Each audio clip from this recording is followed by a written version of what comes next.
안녕하십니까. 세상을 바꾸는 사회복지사 이용교입니다. 저는 세상을 바꾸는 다양한 방법이 있다고 생각합니다.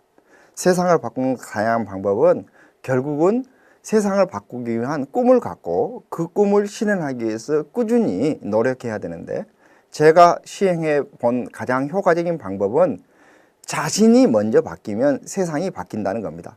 그런데 많은 사람들은 세상을 먼저 바꾸려고 하니 자기신이 깨지는 것이 아닌가 싶습니다. 그래서 저는 어떻게 세상을 바꿀 것인가를 늘 고민을 했고, 그 바꾸는 가장 효과적인 방법이 이른바 서동요 전략이라는 것을 알았습니다. 그래서 저는 한국사회복지사협회도 변화시키기 위해서, 또 사회복지사들의 조직화를 위해서 제가 지금 서동요 전략을 사용하고 있습니다. 여러분들이 바로 이 강의를 듣는 것조차도 저는 여러분들의 공감대를 이끌기 위한 것이라는 것을 강조하고 싶습니다. 서동요라는 것은 무엇입니까? 과거에 백제의 서동이라는 한 소년이 선화공주를 좋아했는데, 이 선화공주가 밤늦게 돌아다니는데 마동이와 그렇고 그런 사이라는 소문이 나서 결국은 그 선화공주랑 마동이가 결혼하게 된다는 얘기입니다.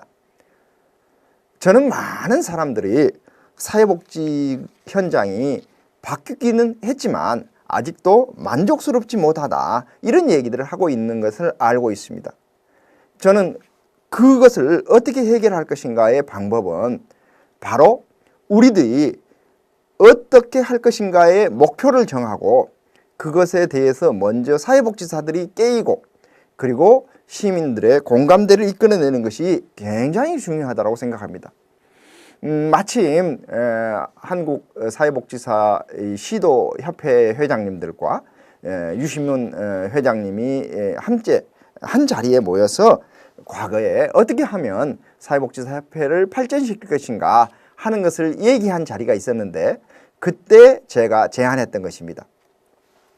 첫 번째로 제안하고 싶은 것이 사회복지사의 보수교육입니다. 사회복지사들의 역량을 키우기 위해서 현재 국가는 법으로 보수교육을 받도록 되어 있는데, 많은 사람들이 이 보수라는 명칭이 적절치 않다, 보수라는 것이 뭡니까? 뭔가 땜질하는 거 아니겠습니까? 저는 이것보다는 사회복지사들이 이렇게 초임의 사회복지사들이, 혹은 승진을 하게 되면 그 승진하는 사회복지사들이, 혹은 새로운 직무를 맡게 되면 새로운 직무에 맞는 사회복지 업무를 수행하고자 할 때 꼭 필요한 직무 교육이나 또 역량을 강화하는 교육이나 이런 것들을 다양하게 했으면 좋겠다. 또한 간호사라든지 이런 사람들의 경우에는 특정한 자격을 취득했다 하더라도 일정 기간 동안 현직에 있지 않으면 다시 현업에 종사하기 위해서는 자격을 연수를 받도록 되어 있는 것들이 있습니다. 그렇듯이 저는 사회복지도 우리가 발빠르게 변화되고 있기 때문에 현장에 있는 사람들을 위한 교육과, 또 자격증만 가지고 있는 사람이 현장에 투입될 때 교육도 필요하다라고 봅니다. 이런 일들을 저는 국가가 또 지방자치단체가 책임 있게 하되, 최소한 교원 연수를 하듯이 사회복지사도 연수를 체계화했으면 하는 겁니다. 그러면 교원 연수는 어떻게 하고 있습니까? 그 사람이 국립학교에 있든 공립학교에 있든 사립학교에 있든 각 시도마다 교원 연수원이 있어서 그곳에서 연수를 받습니다. 그런데 이제 우리는 어떻습니까? 대개 시도 사회복지사 협회가 주관을 해서 교육을 하거나, 또 각종 협회가 사회복지사 협회의 승인을 받아서 교육을 하는 경우가 많습니다. 저는 이제는 중앙에도 이렇게 사회복지 연수원 같은 것이 있고, 시도에도 사회복지사 연수원들이 있어서 이런 곳에서 다양한 교육들이 활발하게 이루어지고, 그 교육에 필요한 비용은 국가와 지방자치단체가 감당하는 것이 맞다라고 봅니다. 결국은 1년에 2016년만 하더라도 사용되고 있는 국가의 복지 예산이 123조입니다. 이 돈은 전체 국가 예산 386조의 32%나 되는 돈인데 이 돈의 상당수는 사회복지사를 거쳐서 사용되는 경우가 많습니다. 그러면 결국은 사회복지사 등 해당 분야의 사람들이 얼마나 전문성이 있느냐에 따라서 서비스의 질이 결정된다라고 볼 수 있습니다. 그래서 국가와 지방자치단체가 서비스의 질 관리를 위해서 인력 양성에 좀 더 관심을 가져달라, 이런 것을 강조하고 싶습니다. 두 번째는 아마도 이 강의를 듣는 사회복지사들은 여기에 더 관심이 있을지 모르겠습니다만, 우리나라에는 사회복지사 등의 처우 및 지위 향상을 위한 법률이라는 게 있습니다. 이 법에 의하면 사회복지 사업에 종사하는 모든 사람들은 복지공무원의 수준으로 이렇게 급여도 받고, 그리고 신분도 또 좀 보장받아야 된다라는 이런 내용들이 있습니다. 쉽게 말해서 사립학교에 일하는 사립학교 교사도 공립학교에서 일하는 공립학교 교사만큼의 급여라든지 신분을 보장받아야 된다, 이런 내용이라는 것입니다. 법에 그렇게 규정되어 있습니다. 그럼에도 불구하고 현재 보건복지부가 매년 발표하는 사회복지 종사자 인건비 가이드라인이라는 것을 보면 이건 복지공무원보다는 낮은 수준의 가이드라인이 만들어져 있습니다. 더욱 놀라운 것은 이 가이드라인을 보건복지부조차도 지키지 않는다는 것입니다. 쉽게 말해서 이런 가이드라인을 예를 들어서 아동 양육시설에는 어느 정도 적용이 되지만, 같은 일을 하고 있는 공동생활 가정이라든지 유사한 일을 하고 있는 지역아동센터라든지 이런 곳은 예산은 복지부에서 나오고는 있지만 복지부 가이드라인보다는 턱없이 낮은 기준으로 주고 있다는 것입니다. 최근 서울시가 2017년부터 단일 임금 체제를 도입하기로 했습니다. 그러듯이 저는 모든 시도가 모든 유사한 일을 하는 사람에게는 유사한 급여를 주는 거죠.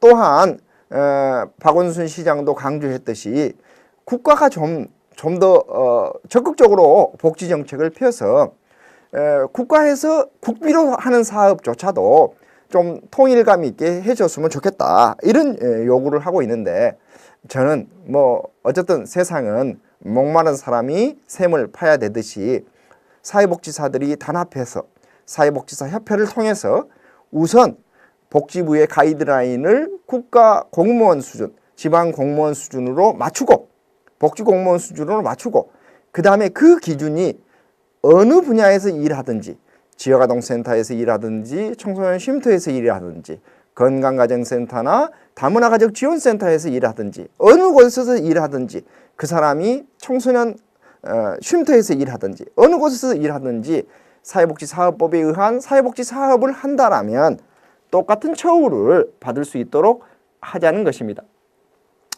아울러 공무원 수준에 맞춰야 된다라고 할 때 그 공무원이 아마도 처음 막 일하는 사회복지사는 9급 공무원이겠습니다만, 그 다음에는 8급, 7급, 6급, 5급, 또한 4급, 3급 공무원도 있지 않겠습니까? 그래서 최소한 복지관의 관장님이다, 그러면 5급, 4급 안에 맞추어서 지금 서울시는 그렇게 주고 있습니다만, 다른 시도도 이게 좀 기준이 명확해서 많은 사람들이 공감할 수 있는 기준을 적용해 줬으면 좋겠다 하는 것입니다. 일부 시도에서는 이 기준이 잘 지켜지지 않고 있고, 특별히 우리 광주광역시의 경우에는 제가 2013년에 사회복지사협회 회장이 될 때 놀랍게도 2011년 복지비 기준으로 월급을 받고 있었습니다. 저는 처음에는 이해하기가 어려웠습니다. 어떻게 매년 공무원의 월급은 올라가는데 2년 동안 사회복지사의 월급은 올려주지 않았다는 말인가? 그리고 올려주지 않은 월급을 받고 있는 사회복지사들이 숨죽이고 있었다는 말인가? 그래서 2013년에 우리가 다양한 단체들과 협력해서 연대 조직을 만들고 예산을 요구를 하고 시장을 만나고 시의원을 만나고 또 시청 앞에서 시위를 하고 기자회견을 하고 해서 예산을 올리기 시작했습니다. 마침내 2016년에는 2016년 복지기부 기준에 맞추어서 월급을 받게 됐습니다. 따라서 어떻게 보면 4년 만에 6년분의 월급이 오를 수 있었습니다. 그러면 이렇게 할 수 있었던 것을 우리는 왜 방치했을까요? 결국은 현장에 있는 사람들이 자기의 목소리를 내지 않았기 때문이라고 저는 봅니다. 또한 그러한 목소리를 적극적으로 이끌어내지 못한 지도자에게 저는 책임이 있다고 봅니다. 그런 점에서 저는 전국에 80만이 넘는 사회복지사, 또 현장에서 일하고 있는 10만 명가량의 사회복지사들이 좀 더 단합해서 자신의 지위를 향상시키고 또 예우를 보장하는 그런 일에 관심을 가졌으면 합니다. 특별히 교원은 처우나 지위 향상뿐만 아니라 예우를 보장하는 법률이 있습니다. 따라서 우리 사회복지사들도 사회복지사의 처우에 너무 목매지 말고 처우는 당연히 가질 뿐만 아니라 지위도 향상이 되고 예우도 보장받을 수 있는 그런 세상을 만들었으면 합니다. 예를 들면 저는 교수로 있습니다만 교직에 종사하는 사람은 몇 년 이상 근무하면 특별한 하자가 없으면 무조건 훈장이나 포장을 받는 제도가 있습니다. 그런데 사회복지사로 30년, 40년을 일하면 많은 사람들이 좋은 일 하십니다라고는 얘기하지만 국가는 훈장을 주거나 포장을 주는 제도가 없습니다. 저는 이런 것들이 바로 예우를 보장하는 그런 제도를 만드는 것이 중요하다고 봅니다.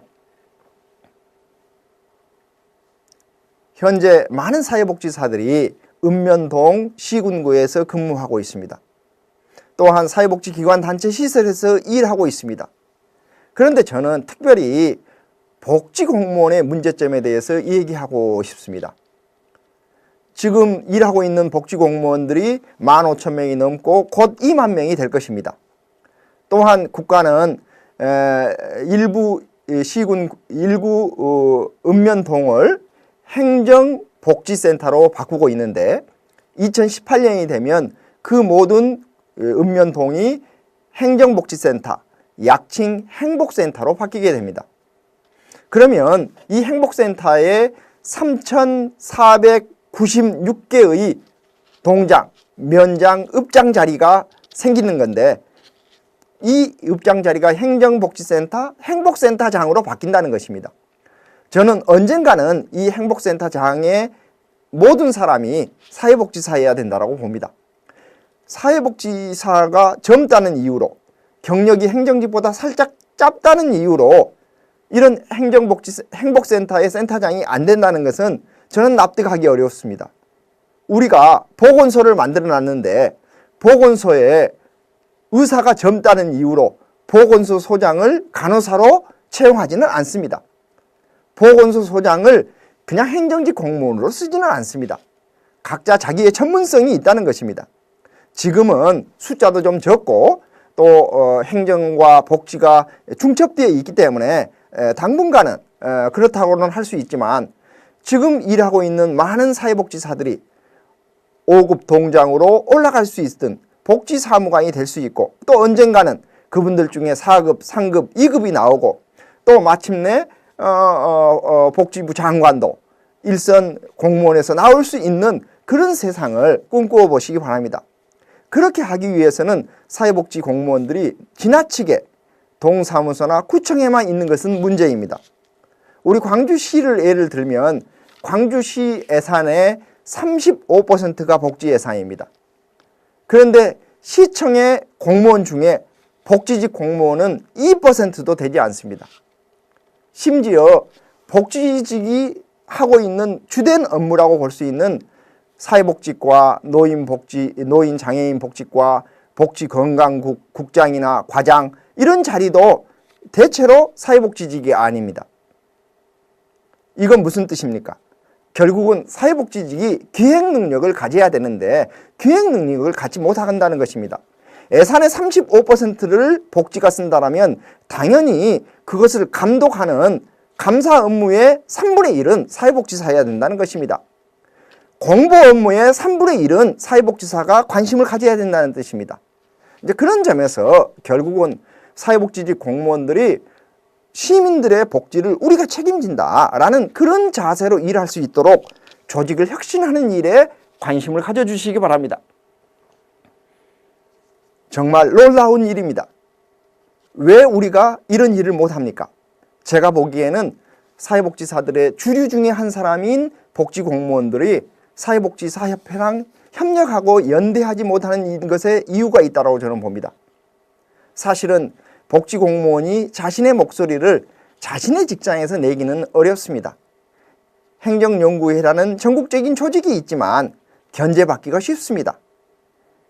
그런데 여러분들이 잘 알다시피 토목직이나 건축직이나 혹은 무슨 의사나 간호사나 이분들은 조직이 없어서 공무원에서 이야기하지 않습니까? 아닙니다.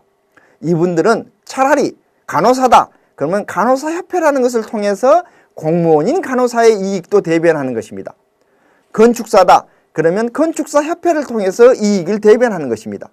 저는 한국의 사회복지사협회도 행정동호회와 행정연구회와 열심히 연대해서 함께 의제를 만들어냈고 공무원이 직접 말하기 어려운 것은 협회를 통해서 얘기를 하고 협회가 공무원들의 이익도 대변할 수 있는 조직으로 성장하면 될 거라고 저는 봅니다. 아울러 사회복지 공무원의 채용 방식을 바꿔야 됩니다. 이명박 정부 때 보다 쉽게 공무원이 될 수 있도록 해야 된다. 고등학교 나온 사람도 해야 된다라는 차원에서 세상에 세무직을 뽑을 때 세무를 못 알아도 세무직 공무원이 될 수 있습니다. 복지직 사회복지 시험을 보지 않아도 복지 공무원이 될 수 있도록 되어 있습니다. 행정에 대해서 행정법을 공부하지 않아도 행정직 공무원이 될 수 있도록 되어 있습니다. 그런데 막상 세무직을 뽑아놓으면 바로 세무 업무를 해야 되는데 그러면 누가 되느냐? 영어 잘하고 국어 잘하고 수학 잘하는 사람이 공무원이 될 수 있게 되어 있습니다. 저는 그런 점에서 사회복지직은 최소한 사회복지사 자격을 갖추고 사회복지 시험을 봐서 사회복지 시험도 지금은 한 과목에 불과한데 사회복지를 예를 들면 사회복지와 사회복지 실천원이라든지 이렇게 좀 두 과목으로 늘린다든지 서울처럼 현장에서 3년 이상 근무한 사람에게 기회를 준다든지 이런 방식으로 해서 공무원의 실력을 획기적으로 늘려야 된다고 봅니다. 이런 문제 때문에 최근에 다른 직렬에서도 많은 문제가 있는 걸로 알고 있습니다만 개선 방안이 논의되고 우리 사회복지직에서도 이런 개선 방안들을 우리가 함께 노력하여 봅시다. 아울러 저는 현재 사회복지사협회가 일반 사회복지사들은 잘 모르는 내용 중에 하나입니다만 말은 한국사회복지사협회인데 한국사회복지사협회의 인사규정과 시도사회복지사협회의 인사규정이 다른 경우가 많습니다.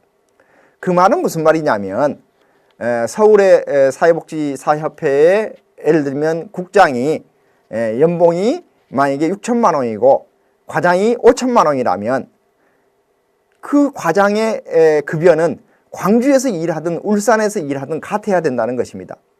그런데 법적으로는 하나의 조직인데 예산이 분절되어 있다 보니 좀 회비가 좀 많고 회원들이 활성화되어 있는 지역의 경우에는 제대로 월급을 받고 있지만 회원 수가 좀 구조적으로 좀 적고 이런 지역은 같은 직급에 있는 사람이 월급이 매우 낮습니다.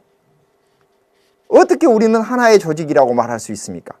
그래서 저는 하나의 조직에 맞는 인사와 재무 구조를 갖추는 것 이것부터 우리가 할 수 있다고 보고 이건 특별히 큰 예산이 들이지 않고도 할 수 있는 일입니다.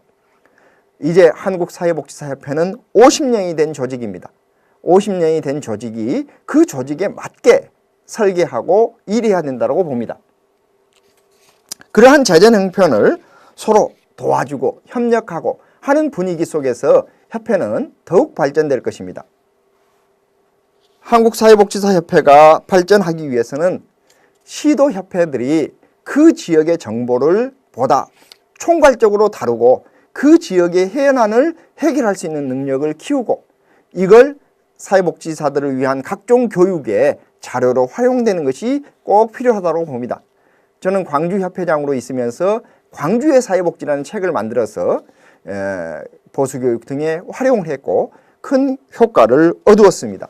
저는 이런 일들을 다른 시도에서도 꼭 좀 했으면 좋겠습니다.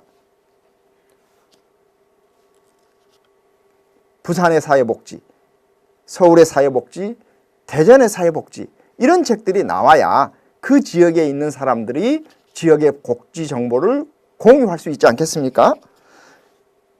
끝으로 제가 강조하고 싶은 것은 이제 보편적 복지의 시대를 열어가는데 사회복지사들이 앞장서야 된다는 것입니다.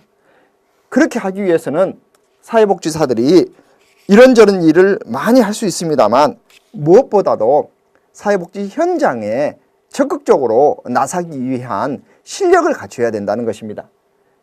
그 실력은 내가 인정하는 것이 아니라 시민들이 인정하는 것입니다. 시민들이 알고 싶어 하는 것은 국민연금이나 건강보험과 같은 사회보, 공공부조, 사회서비스, 각종 복지인데 너무 우리는 지나치게 기초생활보장 등 공공부조 위주로 공부를 가르치고 배우고 있습니다. 저는 5천만 시민들에게 꼭 필요한 정보를 우리 사회복지사들이 알릴 수 있어야 되고 가르칠 수 있어야 된다고 봅니다. 그런 뜻에서 저는 복지상식이라는 책을 냈고 이런 활동을 꾸준히 하고 있습니다. 저는 많은 시도에서 이런 일들을 해줬으면 합니다. 오늘 제가 이 강의를 마치면서 다시 한번 강조하고 싶습니다. 사회복지사는 배워서 남주는 사람이고 사회복지사는 세상을 바꿀 수 있습니다. 여러분이 바꿀 수 있다라고 생각하고 실천하면 바꿀 수 있고 그 다음에 물 흘러가는 대로 내버려두면 세상은 그냥 그렇게 가는 것입니다. 저는 이 강의를 들은 여러분들이 이 얘기를 들은 여러분들이 내가 바꿀 수 있다. 함께 노력하면 바꿀 수 있다. 배워서 남주는 사회복지사, 세상을 바꾸는 사회복지사를 여러분들이 실천해 주셨으면 합니다. 강좌를 들으셔서 감사드립니다.